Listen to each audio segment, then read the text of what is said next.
Hello,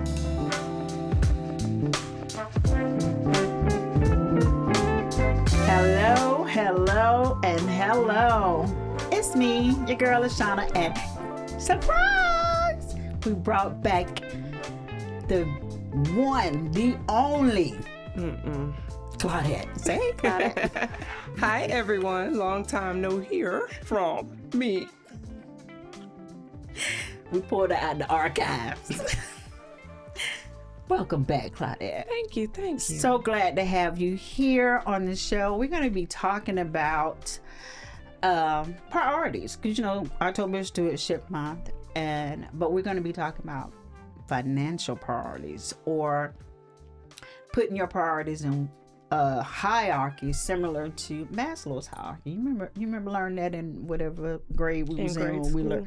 I don't even remember what subject it was up under. But it's similar to Maslow's hierarchy of needs, except it deals with your financial needs. So there's 5 levels. Can you guess what the first level may be? Don't cheat. You're looking at the paper. Survival. Actually, no. Actually, I was just talking about this in staff meeting on Tuesday. Bring it a little closer. I can't hear you. Sorry. I was just talking about this in staff meeting on Tuesday.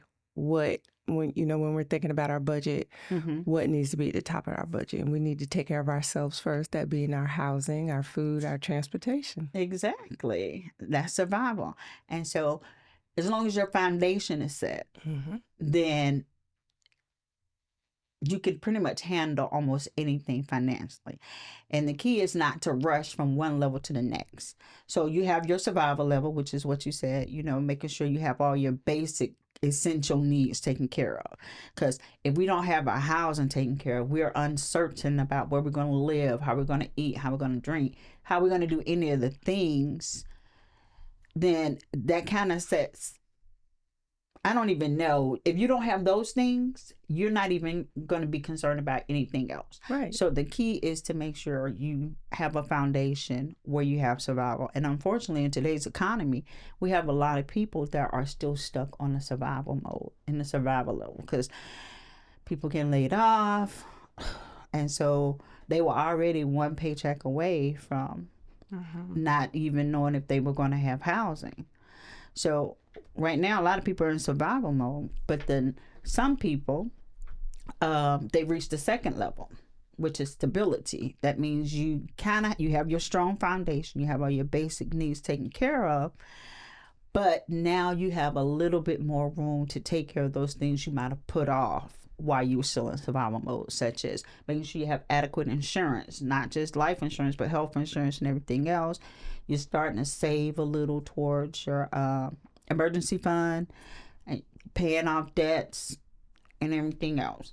So first got to have a foundation, and then maybe you can be just a little bit more stable. So in your meeting, I know you said the priority should be making sure people's basic needs are met. Did you cover any other priorities or the levels? Just basically, we want to always make sure that we have a place to live.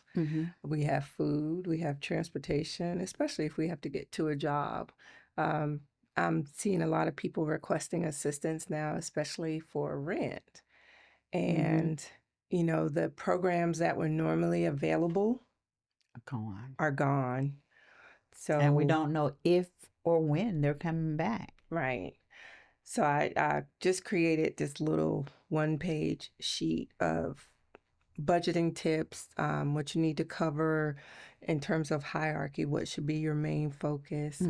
Because if you're not stable where you live, then that's going to always be a worry. And that's you don't want to be out on be the street.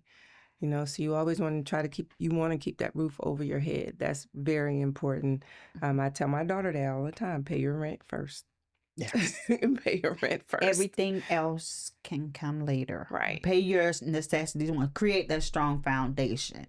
Everything else beyond the survival level at this point in time, given today's economy, is almost a want. Let's just be honest. Because while we may want insurance and we want to pay down our debt, it may not be something we can take care of at this moment. Right. And even if you can pay $10 toward your debt, that's something. That's something. That's something right now. So the third level in the hierarchy is freedom, and that's kind of like what it sounds like. You got a little bit more wiggle room. You're starting to pay off more on your debts, saving more, building up your credit. And so now the shift in the thought process, you're no longer reacting, but you're being a little bit more proactive when it comes to making your financial decisions. So right now, a lot of people are in the reaction mode. They're reacting because they have not done this or taken classes or even thought about their finances before. So now they're reacting to the changes in the economy. And sad to say, a lot of people don't know how to react. Right. They've never been this. Some people have never been without a home, never been without groceries. And I think about the people who are on furlough right now from the government. Exactly. I mean, you know it's a possibility, but you do expect them to work it out before it gets to that point. But now we're in 2 weeks that these people have been furloughed from their jobs. They're not receiving any income. And now they're talking about they may not even give them their back pay. Because it's always been the standard that, whenever we have a shutdown, you get your pay, you get your back pay. But now they're talking about, oh, we're not going to pay y'all back, give y'all any back pay.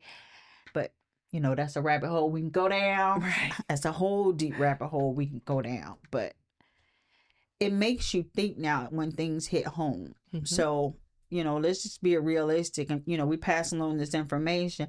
But some people may not receive it because right now they're still in reaction mode. They're not worried about, growing, impact, the other steps to do with this. So, but we're going to put it out there anyway, just in case. I wish I had some more input or insight on how to better react when you're in these tough situations. I mean, there's resources out there, but like you said, a lot of the resources have dried up. There's no more money. No, and that's sad. There's no money. There are still some free resources out there, but it's almost at times like this, you gotta let your pride go to the side. You really do. You gotta let your pride go to the side. There's like free food available. There actually is free food available. Tons of it here. But you gotta let your pride go to the side. And your backup plans, which may have been your family and friends, you gotta remember they may be in the same situation as you and can't help you with that. Okay. Another rabbit hole we can go down. I just want to make sure everybody get the level. So we've already set the foundation, making sure your basic needs are met. And that's the survival mode. Then the next mode above that is stability. You're a little bit more stable. So you're taking care of the things that you put off while you were still in survival mode, such as maybe getting insurance, starting to save a little bit, starting to pay off your debt. And so then there was the freedom mode where you have a little bit more breathing room and still steady chipping away at the debt. You're maybe looking at maybe better insurance, or maybe you were only able to get health insurance and now you can add in life insurance. And then, or you just start taking care of, those wants, those little bitty wants that you wanted to have. So the next level after that is growth. And that's where you start thinking about the future. Let's just be honest. You really start thinking about the future. You start saving. You start maybe looking into investing, maybe creating different income sources, maybe I now got time to go get that second job or, turn my hobby into a second source of income. Those things can happen, and they have been happening before the shutdown. I've seen people like you. How many side hustles you got? I don't even want to call it side hustle because you have businesses. You have like two, and you've been working on. You've been working on. So I've been trying, and you have been doing good. Thank you. And then the last one is impact, and that's where you're actually financially secure, and so now you're in a better posture to give back. Mm-hmm. You're in a better posture to give back, and so you start to give according to your values and your purposes. So what level at this time do you think you might be on? Um, I don't ever want to get out of the growth stage. Mm-hmm. So I want to continue to grow. But I am also at level 5, the impact, because I'm able to help. I was able to help someone yesterday That's who good. was in dire straits, and that felt good that, that I had the money that I could help out Mm-hmm. and not expect it back. Mm-hmm. So that felt good for me. So, yeah, I'd say I'm level 4 and level 5. During our conversations yesterday, because this was actually one of the economic empowerment sessions we taught on yesterday, it kind of came out that most people have a toe at least in almost every level. Mm-hmm. You know, there's nothing to say that you cannot be a part of every different level, and there's no time limit on how long you have to stay at each level. So, but one that I think I'm most comfortable with right now is I'm stable Mm-hmm. with maybe a pinky toe in the freedom and an index finger in the growth. You know, a little bit of both. I mean, because like I said, given today's economy, um, I tell people all the time, I'm on a fixed income. Mm-hmm. And right now, that fixed income is secure, but it's government money. Right. So Right, that's I the be same on thing with my tenterhooks husband. every time the news come on, like is today the day Right, they're gonna that say. I'm be out there with the couple on the street corner, like, can you please help? No jokes aside, because we don't know. We don't. We're in that time period now where you don't know what's going on. So we always got to make sure we're knowledgeable of how to get ourselves out. And that means maybe curbing your spending. Mm-hmm. We have to plan for everything. I say all the time, I didn't ever think that I would see like what's going on in the world today. I never ever thought It's that I would see these things. It's almost frightening. So it is. It's frightening. And it does make you think on what you spend your money on. I know I go to the grocery store and I say, oh no, we can't have that because it's too much. Groceries are. Let us not even talk really about the holiday that's coming up. Candy is like $25 a bag. Did you know that, Malcolm? $25 a bag. For them, everybody gonna be getting like a Tootsie Roll or one of them little dumb lollipops. Everybody even give out candy. I'm like, it's ridiculous. It is. I was like, Dollar Tree, where are you?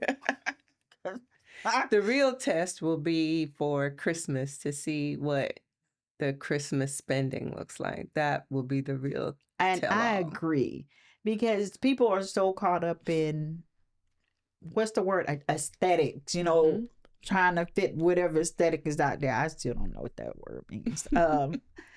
That they spend money on things that they don't need. Like, you're right, how's Christmas gonna look? We don't even know. You don't even know if you're gonna get a paycheck and you're concerned about Christmas. And if you're more worried about how your family members, your kids are going to feel because, Santa only brought them a little spinning top, then maybe you need to rethink what you're teaching them. Because I told my kids my Christmas budget was $30. That's all I got. But I must say that give them a gas card or something. Right. A grocery card. Or my husband and I joke about this all the time, because every time they come to our house, they think that we're Walmart, and they go around collecting their toilet tissue, their paper towels. So we say we're going to give them each one of the big ones from Costco. The Hey. toilet paper. I've seen people that do that, and to me, that's like some of the best. That's a great idea. So, I mean, it's not material things that is Yeah. going to go away or be broken or run out of whatever within a year. Give them the necessities. mhm. I take it. And then If also, they don't I like you, am drive by my notorious house. for Ain't that right, Malcolm? She can drive by my house. finding things like during the year and purchasing them for Christmas, but then I hide them and I don't remember where I hid them. I ain't buying Yeah. nothing, but I accept all But- cards, Gift cards, gift right? cards, gas cards, grocery cards, all of the above. I'll take that big old box of toilet paper. I don't care.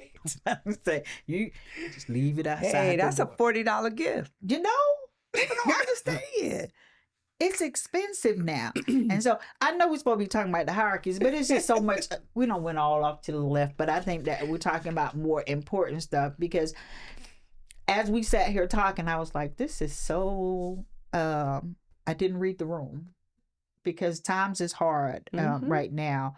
And probably should have came with a session on how to better survive the holidays, which we may still do.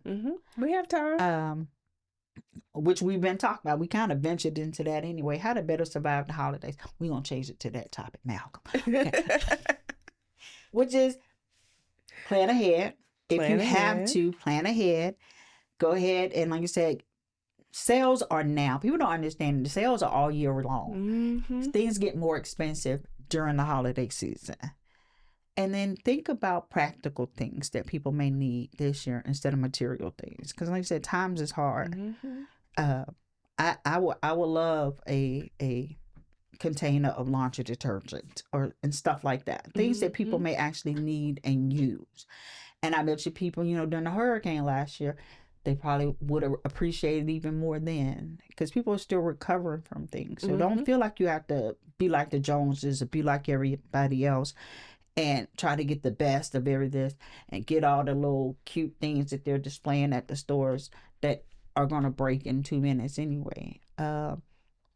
Or just have no gifts for Christmas. Just making a no gift for Christmas and just celebrate the season. Right. The reason For the season. Be with family. Create your own gifts. And do okay craft for night that. or something. I'm Saving okay. money that way. Right. I told my husband, don't get me anything because I have everything I want. And if I need something, I buy it for myself. So I'm okay with not getting a gift for Christmas. I would just much rather have my family Exactly. and my friends with me on Christmas, sharing a meal, laughing, having a good time. Just the way it used to be. The way it used to be. It was always a pleasant surprise. Just do stockings. Fill up the stocking. We used to have like the oranges and the apples and the bag of nuts and stuff in it with one little candy cane, and we played with that more than anything else. Look for creative ways to celebrate the holidays. Like I said, be with friends and family, have a game night, have just a family craft night, and not worry about the gifts up under the tree or the 17,000 Christmas. I don't understand how some people have like 17 Christmas trees in their house. But I don't either. I can barely get the one I have up. I have not put up a Christmas tree, and I do not know how long. Did you see the Christmas decorations up on Lane Walker? They were doing them yesterday. Oh, we don't went all on the subject. Okay, so I don't know what else we're going to talk about because we don't cover we covered everything. Covered like 15 different topics in here, and we just been winging it ever since. But until we come back, I'm gonna put the music in our ear. He was like, wrap it up. Until we come back again, I'm Lashana. And I'm Claudette. And this is the Family Portrait. I was like, ugh.